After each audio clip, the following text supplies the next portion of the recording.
G'day and welcome to Kenty Blitz, your daily hit of NRL news. Kenty, big news out of Canberra today. With Jamal Fogarty signing a 3-year, $2 million deal at Manly. Yeah, it's been touted, so we all knew it was coming, but it's been confirmed today. The Raiders obviously, I wouldn't say they're disappointed. They're not upset in the usual manner, but they have questioned the deal, whether the 3 years is a true deal. Because they're disappointed to lose him. Ricky Stewart's come out and spoken about how much he wanted him to stay at the club. They initially offered a 1-year deal. When they offered a 1 year, Manly came in with a 2-year deal. So they matched the 2-year deal of Manly, and then Manly went to 3 years, at which point the Raiders said, look, we just can't go there. So Fogarty walked into Ricky Stewart's office this morning, told him that he's going to take the Manly deal, and Ricky wished him all the best. So it's interesting because Canberra is sitting at third at the moment. Yeah. Right? You know, and Fogarty probably hasn't played football like this ever in his NRL career. Where does that leave Canberra now? Look, I don't think it's going to cause problems there. It's the whole thing, Warren, so far this year. It's been like a fascinating, feast of how clubs handle different things. And look, it started off with Dylan Brown at Parramatta, and Parramatta were a little bit upset, but and weren't travelling that well, haven't played well, but. As far as Brown himself, they all understood why he went. Then Daly Cherry Evans came out. He announced that he was leaving Manly. Still hasn't indicated where he's going, although we've got our suspicions where he might end up.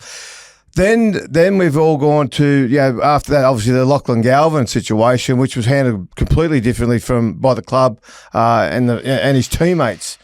Than the other two instances. And then this happens again today. Now, the one thing the Raiders I know don't want to happen is they don't want this to become a little bit of a fissure in the club, a little bit of a gap there that the players are sort of a little bit pissed off with Fogarty over this.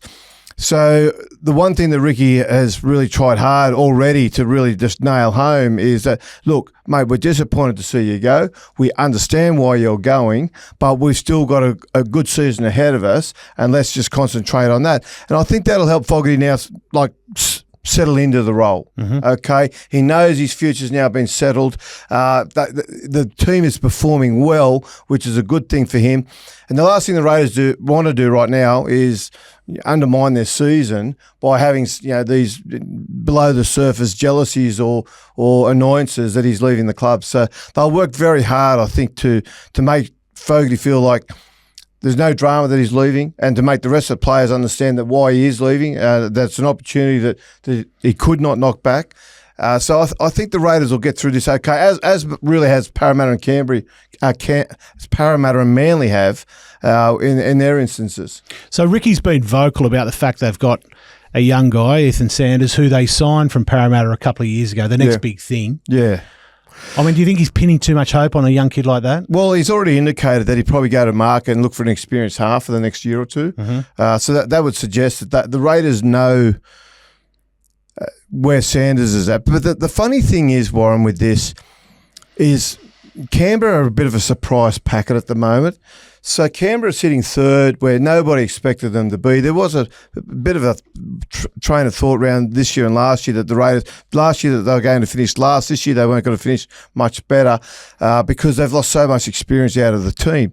But they've invested in these young guys. Now they are a little bit rocks and diamonds. They do the odd error and whatnot, but they're playing some terrific football. So the Raiders are, you could probably say, a surprise packet where they're at the moment.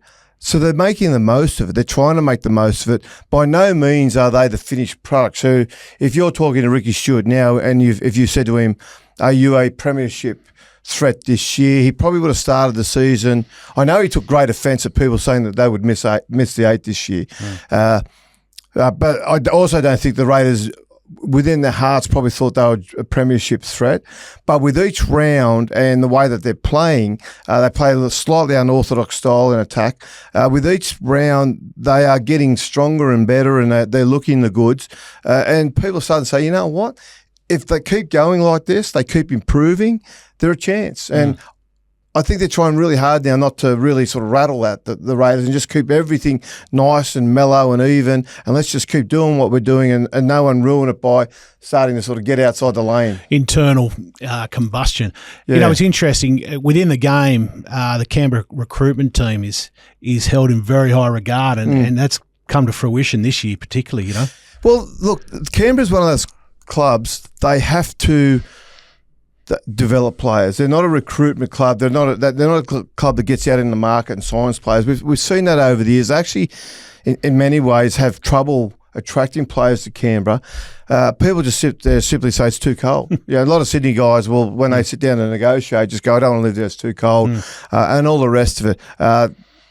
For that reason, the Raiders have really got to try and just put money into their youth, bring the kids through, and they've got a really good system going at the moment, and they've won junior comps in recent years in the flag and ball and things like that. So they are improving in that area. They're putting a lot of effort into those areas, and we've seen that was the beginning of the Penrith revolution, that they finally acknowledged their juniors and how strong they were and put the proper development in place. And they've done a magnificent job out there at Penrith to do that.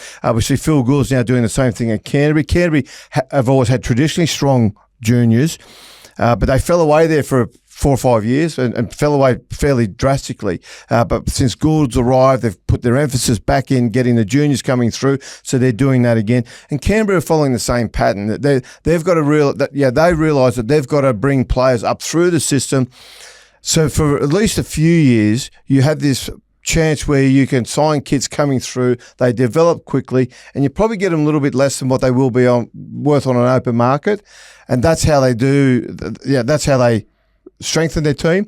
And then what they do at the end of that cycle, they hope that the player has fallen in love with Canberra enough that's going to stay there. So the Raiders are in a good spot right now. But look, to continue this development, and I'm talking into next year and the year after, they probably do need to go through those next few years if they're going to be premiership threats and find themselves an experienced half, someone with a little bit of skin in the game who's been around for a while, who can just sort of steer them around the park. Fogarty's got this tremendous kicking game, and he kicks Canberra out of trouble all the time. And he's able to do that. He's not a big running half, but his kicking game keeps the Raiders in the game. So when they do those little offloads that they like and they make a silly mistake and suddenly they've got defend their line, they get the ball back off a reset or a kicking goal, they have got to try and get some yardage and get some territory again. And Fogarty's got the ability to do that. He can just reef the ball downfield and he kicks Canberra back into the game and keeps them in the game that way. And at the moment, the halves that they've got there, the kids coming through are probably not ready for that, probably not able yet. So when they get to that stage next year with it, they'll be looking for someone who can come in and do that. The difficult thing for Canberra, I think, is there aren't that many experienced halfbacks who are ready to go to another club. I mean, DCE, of course, etc. But yeah, maybe it's a Chad Townsend or somebody like that, because we'll talk about the Roosters a little bit later on. I'd like to do that because they've got a surplus of halves. But aside from Chad Townsend, I can't think of anybody else out there in the market. Unless they want Lachlan Ilias. Yeah, Lachlan Ilias. Well, let's talk about Lachlan Ilias. They won't be taking in that. Lachlan Ilias today was dropped by St George Illawarra. Yeah. About time, or? Yeah, I think he's been given a few chances. He got one across the bow earlier this season when Shane Flanagan came out and questioned his ability to close out a game when they played the Rabbitohs. He wasn't strong again on the weekend. The Dragons' halves are clearly struggling. Kyle Flanagan, to be fair, is the coach's son, so he's going to have to wear a little bit of, I suppose, noise around that. But clearly something needed to happen at the club. The halves were not getting the job done. And so Flanagan's addressed that today. He's dropped Ilias. He's brought in a young kid who has had a couple of little tastes of first grade. Yeah, he played 4 games last year when Flanagan was injured. Yeah, and look, he's tipped for a bright future. And to be fair, he's not that much younger than Ilias. Ilias is not an older, experienced half. So we just wait and see how that works now. 19, I think. King Toa just re-signed, I saw today. Yeah, he's just re-signed. So he's only 19, four games last year. So see how he goes. But they do, in good news for the Dragons, on the either side of them, and I'm talking about the spine with the fullback and the hooker, they've got experience in Gutherson and Cook. So they do have those guys there who can help those halves, but the halves still need to get the job done when the time comes. Speaking about halves, what's the value of a half in the modern game? Well, it varies. Look, the minimum they're sort of running around now, if you're a half, it's a permanent first grade half. And what I mean by that is If you're a guy that goes spends 3 weeks on the sideline, 4 weeks, comes straight back in the first grade, you're the established half at the club. You're looking at minimum 700,000 to 800,000, and at the top end you're looking to $1.2 million, which is a big thing. The salary cap this year, it's $11.4 million this year.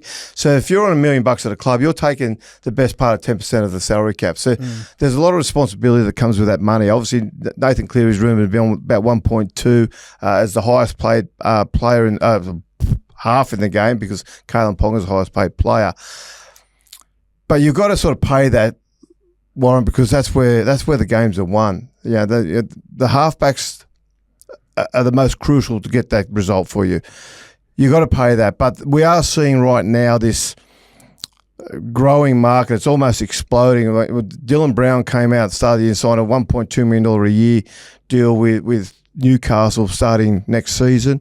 That just blew everybody away. Then Lachlan Galvin's indicated he's not going to stay at Western. He's looking for a new deal, and the Tigers, in a bid to try and keep him, they got up to $1 million a year to hang on to him. He's 19 years old.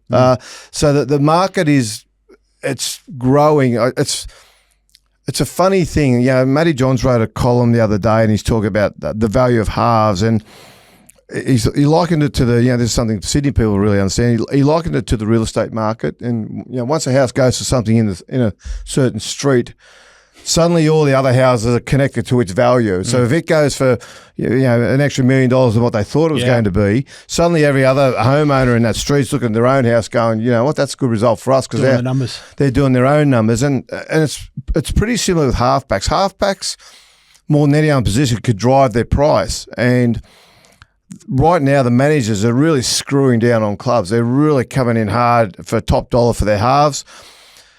And it's going to get worse, because we're going to see a couple of things happen. We're going to see clubs come into the competition. So the Bears are now tipped to come in NRL in 2027. We know that Papua New Guinea for certain is coming in 2028. So there's two more teams that are going to come into the competition. But when that happens too, so that's going to mean a couple of things. One, there's going to be an explosion of money. So by the time the salary cap comes round in 2027, so I think it's 12.1 in 2020. 7 at the moment, the salary cap, and then beyond that, it's to be negotiated again in regards with the broadcast deal. So we don't know what it will be, but most clubs are tying in the value of their halfback in as a percentage of whatever the salary cap is worth. They have these little ratchet clauses, but with these new clubs coming in, by the time the Papua New Guinea come in, we'll have potentially probably another $26 million in the overall pool of players. Now, there's obviously new players have got to come into the club, but generally when you see a burst of money like that comes into the game, and the salary cap goes up, and everybody thinks, say the salary cap goes up 10%, everyone thinks every player goes up 10%. No, they don't. Your top earners go up. They take that cream. The veteran back rower who just goes out and does his job and holds his position, he doesn't get a pay rise out of a salary cap boost. It's the guys who can demand to get the pay rise, and that's generally the halves, and beyond them is the fullbacks in the modern game. 5/8s and hookers are there as well, and we're slowly starting to see front rowers and locks also get the money, but it's all proportional. But what they do, the money goes to the top end players. The top three players, maybe 4 players at each club are the ones that get the pay rise out of a boost in the salary cap. And with that also then tying into new clubs coming in, flooding the market with an extra $25 million, $26 million, salary caps are just got to go through. Salaries are going to go through the roof as far as the key players. It's interesting what you talk about there, because if you look at these players who are coming in, right, and we've got Dylan Brown, and everybody thought 10 years too long. Maybe Newcastle were in front of everybody and understood these new clubs were coming in, and they signed him as a percentage of the salary cap, right? And so let's say it's 10% of the salary cap they've signed him at. Maybe once Perth open up and Papua New Guinea, maybe the halfback becomes 20% of the salary cap. Particularly with what will be the dilution of playing talent. Okay, because as we have currently 17 teams, and we're going to try and get it out to 19 teams. The players we get to come in are going to come from outside of that. So the talent will dilute somewhat. So that becomes more important to have good players. And you talk about Newcastle getting ahead of the curve. Newcastle did it once before. They came out and offered what at the time was stupid money for Kalen Ponga. And at the time, the Cowboys, where he was at, just said, this is ridiculous. We're not even going to compete with this. But in hindsight, it was a smart buy because he is the guy that's been winning them more games than anybody, as we know. And in some respects, look, I wouldn't say that they've got him cheap, but they were able to get him to the club, and they couldn't have got him to the club for any less. But they got him there, and he's been the dominant player since he's been there. So without that offer that was initially seen as ridiculous, they wouldn't have got him there. Kalen has done his part by basically justifying the value of that contract. So the Knights have done it once before. They're trying to do it again with Dylan Brown. So you can argue, crazy money, but it has worked. We've seen a few instances of other clubs, other players, other clubs where it hasn't worked. But I think with a 5'8" fullback, they can preserve their career and get through the 10-year deal. Fogarty to me seems cheap at 700, and maybe Manly are ahead of the game by, he's not a DCE, that's for sure. But if DCE was on 1.2 and now they've got Fogarty for 700, they've saved themselves 500. They've got a younger player who's at the top of the game. That's true. But the Raiders' concern with there was they think he's got 2 years of footy left in him after this season.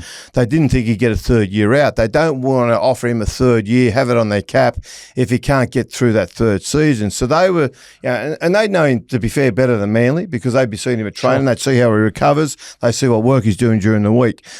In their minds, they don't think he can get that third season out. They're suspicious that the Manly deal, he probably won't get the third season out there, but Manly are offering that anyway to get him out of the club, that's the little bit of angst that's in the deal about that. But so be it. That's good on Manly for taking the risk.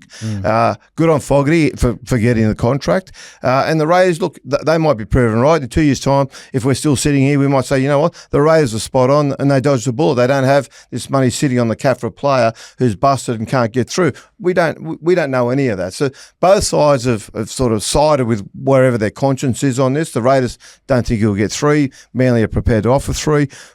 Good on the halfback for getting it. When we talk about Manly and we talk about DCE, and the news is that he's signing a 1-year deal at the Roosters. How does he fit? Because they've got Walker, Sandon Smith, who just won the best and fairest on the weekend. Hugo Savala, who up-and-coming young bloke. Toby Rodwell, who, SG Ball coming through, killing it apparently. So that's 4 players. But plus DCE. But what they're doing is they've got young kids. They're all young halves. All of those guys you mentioned are young halves. Even Sam Walker, for all intents, is still a young half. And this is when DCE news first broke, what I spoke about, where I thought that the Roosters were the logical choice for him, was that I looked at what they tried to do with Cooper Croc, or what they did do with Cooper Croc. They're trying to do the same thing again. Just get an experienced half to come in, put the polish on a team that they think next year will shape up in pretty good premiership shape, and get them home. Now, you could argue whether those halves, again, a bit like we spoke about, with what's happening at the Dragons and in Canberra and all the rest of it, you could argue whether those Roosters halves are ready to lead them to a premiership next season. That they are still their best football, all of them, undoubtedly, is at least 4 or 5 years away. Even Sam Walker will be playing better footy in 4 or 5 years than what he's playing now. Because the halfbacks mature late, and their thinking and their understanding is the key to their success, that less so the athletic side of it. So what the Roosters are trying to do is fast-track success next season if they get DCE for next season. So that's what that's about. And I understand. I think it's clever play from the Roosters. The Roosters don't like to be out of contention too long. They haven't got the patience to wait 3 years for these guys to become premiership winning halves. So they'll do that. And I think good on them. I like the fact that they make no apology about wanting to win. No rebuilding. No rebuilding. No 5-year plans with the Roosters. It's a dirty word out there. We want to win next season. All this talk of halves, where's that leave Galvin, obviously? Great play on the weekend. Well, look, we all just think he's still going to go to Parramatta. Like, I'm convinced he's got to go to Parramatta. Still nothing can be said. It helped the weekend. I thought it was, he put on the first try. He was embraced by his teammates. They had a good, solid win. Does it end this legal threat? No, it doesn't. Some people think, he's back playing first grade, let it go. The counter argument to that is, well, maybe they brought him back to try and stave off the legal threat. Okay, his manager doesn't work that way. Look, if there's one thing that all these people saying, look, let's just put it to bed now. What they should realise is that Isaac Moses does not work that way. He's a bully. He will try and get his own way. He will try and get the right result for his player, and that's it. Now, nothing's really going to happen at the moment because Shane Richardson is overseas. But when he's back, they'll sit down and they'll get back onto it again. But I don't think it's going to end it. I think it's put a balm over it. I think it's eased the situation there. I think certainly from a football, thank God it's happened on the weekend. It's got done. They've got through it, and I think they can just get on playing with footy. And I think this stuff will bubble away in the background until it gets resolved. But I still think I don't believe he'll be there next year. I think he'll play out this season at West Tigers. He'll be released at some point. He'll be allowed to go and negotiate, and I think he'll finish the conversation with Parramatta that's already begun. Yeah, right. Interesting. Lewis Dodd, back for South, another halfback. Yep. A lot of halfback talk today. It's good. Well, Lewis that's Dodd. where the money is. Yeah, Lewis Dodd, look, he gets a chance now. He's had two sort of small goes in first grade that haven't been in the right environment, I would say, for a halfback to come on. One time they're getting absolutely flogged by Canterbury. There's very little he could do there. But he gets to come back, have a crack, and show Wayne Bennett what he can do. Jamie Humphries is still probably, a week away. We think Cody Walker's some weeks away. So Lewis Dodd gets his chance. And Josh Schuster, back on the bench, first game in 2 years. Yeah, good on him. Been playing at 5'8" in New South Wales Cup. Yeah, he's just got to get fit and just believe in himself, Josh Schuster. So, and Wayne will give him a chance if he does the hard work. He's got to do the hard work, which, to be fair, I've heard he's not been that keen on. So he does like the massage table as opposed to doing a few runs. Yeah, okay. But once he gets off the massage table and starts putting some miles in the legs, then Wayne Bennett will give him a chance. And Wayne will give him a chance if he earns it, but he's got to earn it. Yeah, okay. Bulldogs' depth will be tested this week. They've got a few players out. Yeah, but Burton, that's what happened. Yeah, and Josh Curran, yeah. So there were 3 players suspended from last weekend, but that's going to get tested. But yeah, they're up against a little bit of adversity. The Bulldogs are reshaping themselves, and we'll get a better look at them this week. One of the big topics, obviously, yesterday was concussion, and we spent a lot of time on it in the head highs. Andrew Abdo did the rounds yesterday. Were you impressed with what he had to say? Not overly. Look, I think he said I pretty much expected what he went to say. But the NRL is still in conflict. On the one hand, we hear that they're looking after the welfare of the player. That's what it's all about. That's a priority. And then on the second sentence that follows after that is, but we're not tone deaf to what the fans think. It's they've got to commit. You can't please everybody, right? Well, you can't please everybody. But what are you trying to achieve? Okay, you can't half get there. The NRL has got to make a choice about what it wants the game to look like and where it's got to get to. Now, this concussion HIA thing, I know it gives everybody the shits, right? I know that. And it gives me the shits, okay? And I get the change in the game and I don't like what's going on. But one of the big issues from the weekend, which Abdo didn't address at all, was the inconsistencies from the bunker about what was a sin bin and what wasn't, okay? We saw Tupanua should have been sent off clear as a bell, was not sent off. Piakura got kneed twice in the head from him and failed to get addressed. All it did was the Abdo press parade yesterday was all about just trying to placate people and say it's okay. But you can't say, okay, we're going to let a few go now, we're going to let a few through, but we're still going to treat concussion seriously, and we're going to try and change the game. The NRL, look, the problem with the game is right now is you've got to ask yourself, are the current crop of players going to be the architects of our own downfall by refusing to change tackling styles? Okay, now I get that people don't like to hear that either. You don't have to tackle softer. You don't have to tackle a whole lot different. You just can't hit people in the head. And all these people that go on saying the game's going soft, this is what the game's always been. It's never been that. Most of those people who would be running those arguments, I would suggest, would be about 35 and younger because it's all they've known. But if you go back, it's never been legal to hit somebody in the head. It used to be an immediate send-off. Then we started bringing in little things. We started putting qualifications around it. Okay, little qualifiers. Well, there was no malice, there was no intent, all this sort of limited force, all this sort of stuff we put around it. And we went through this period where at one point there was basically a free-for-all. You could whack any bloke in the head, claim it was an accident, and move on. But the tackling style has changed, okay? And when people come out with this argument that, well, most of the players are getting knocked out, are doing the tackling, okay, I don't cop it. It's the same reason. Both of them, whether it's the ball runner or the defender getting knocked out, they are all the victim of a change in technique. I wouldn't necessarily say a poor technique, but I would say a change in technique whereby there is limited space where they're trying to get to because they're all tackling upright and they're tackling front on. There's limited space where in many instances when you've got two defenders, one ball runner, sometimes three defenders, those three heads can't all fit in the same space. Heads get hit together, or they find a shoulder, and we get a concussion out of it. It's the technique. Now, the change won't come, and this is the failing of the NRL. The change won't come because they won't get buy-in from the coaches or the clubs. Because you know why? The way, if I came to you as a coach and said, look, you've got to change your way, and you were the first coach said, you know what, I get what you're saying. I don't like all these concussions. I'm going to change the way we defend. You're going to lose because over time what we have done is we have filtered through until we have got this tackling style now which is believed to be the most effective in the game, the most effective we can find. So that's why every team tackles the same way or attempts to.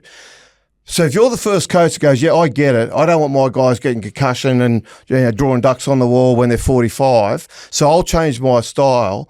You'll be the first coach that starts losing games because of it. You'll be the first coach that's sacked, and you'll be the warning for every other coach not to change style.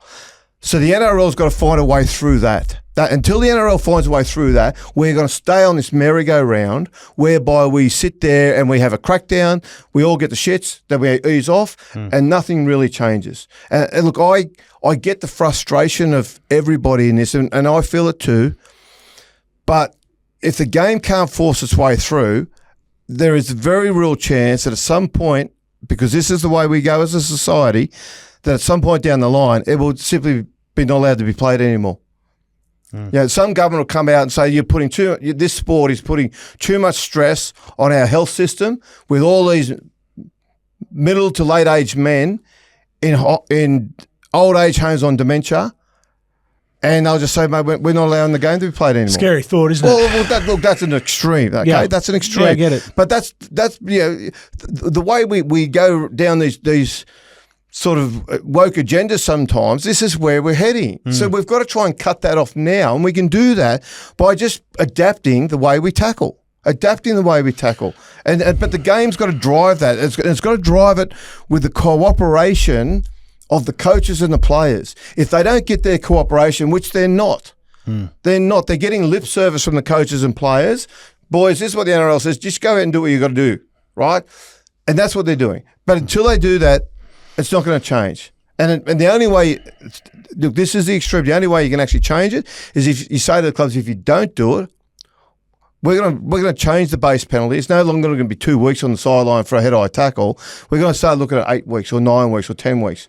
And as absurd as that sounds, that might be the only thing that can make them take notice. You've got the change in all this, Warren, has got to be driven not from the NRL. It's got to be driven from the clubs and coaches and players. They're the ones that can change it. But they won't change it until the NRL finds either the incentive. Yeah, it's a carrot or the stick. It's got to be one or the other with them. So they've got to find a way to do it. Yeah, I think the NRL needs to have the guts to say, okay, this is our position, this is what we want to do, and this is how we're going to do it. Well, but they've tried that. Yeah, but stop this flip-flopping which happened yesterday, right? Here's where we are. But that's the history of the NRL. I know, but we've got to stop that. Yeah, but that's what they do. I know, but it's given everyone the shits. Like yesterday. And it has been for years. Abdo coming out and saying, oh, well, sorry, maybe we went over. No. Yeah. I don't disagree with that. But it's been giving everyone the shits for years because this is what the game does. We all still bring back the crackdown from 3-4 years ago, Magic Round. They just went a week early this time, okay? But we all still reference that. But if the game had stuck to its nerve back then, we might have got a result. Yeah, look, I know you're not a rugby fan, right? I watch rugby. I watched the Bledisloe Cup. I was bewildered a few years ago with all these head highs and people being sent off. However, what rugby's been able to do, as much as you dislike it, is they've been able to cut down on the head highs because they came out and said anybody who goes over the head will be sent off. Oh, they did the nipple rule. They brought in anything above the nipple. And it gave everyone the shits. But Sam Cane, who was the number one player in for the Kiwis, was sent off in the final of the Rugby World Cup. And as a result, head highs have come down in that. I don't know if that's the answer. You know what? I don't think it's the actual rule. I don't like the rule. I think it stinks. I'd hate to see it in rugby league, okay? Yeah. But second to that, rugby came out with the rule, had the guts in a World Cup final to implement the rule, and have stuck by it ever since, so that everybody said, you know what? They're not changing, so we're changing. Whereas the NRL, they sit there, they see a couple of bad headlines, and they go, oh, we can't have this, and they just flip back again. And that's the key to it. I don't think they can do it this year, but I think they've got to sit down at the end of a season and just sit down and just go, boys, this is the rule. Bring all the coaches in and just say we're not going to deviate. The problem with that is every club just goes, yeah, right. Wait till you see. Wait till round 4 when I'll ring this journo on the side. I'll ring this guy, and all the coaches ring their journalists, right? Blowing up, mate. This is disgraceful. Journalists, 3/4 got no idea, right, about playing the game and that sort of stuff. So they just repeat the quotes and they just bleed in black ink then after that. And they just sit there and they go, okay, we can't have this. We're going to change. There's not enough, deep thought into this. It's all hysterical thought. It's all emotional thought. All retrospective. But it's emotional. We all act emotionally about it. It's got to be. You got to try and apply some logic to it. You got to say, okay, well, this is an issue. We've got to try and push through this. We've got to get past this. We need to find a way. I get the coaches digging in because they're not here for rugby league in 50 years. Most of them won't be coaching in 10 years. Yeah. Certainly, most of them won't be coaching in 10 years. So they're making their $1 million a year as a head coach right now while they can. Okay? So and they're doing everything they can to keep winning. And so they're not going to be the guy that's going to change their tackling styles to make everybody feel good if it means that they're going to lose an extra 6 or 7 games a year through missed tackles, which is then going to cost them their job. Okay? And the guy that then comes in after them says, bugger that idea. I'm going to go back to how we used to tackle, how every other team's tackling, and nothing's achieved. So the clubs are the ones that have to drive it, but they've got no incentive to drive it. The NRL's got to find that. As I said, through the carrot or the stick, find a way to make them feel good about it, or kick them in the arse over it. Put their players on the sideline for 8 weeks. Just say head-eye tackles, no longer, base markers no longer a week or no longer 2 weeks. It's 8 weeks.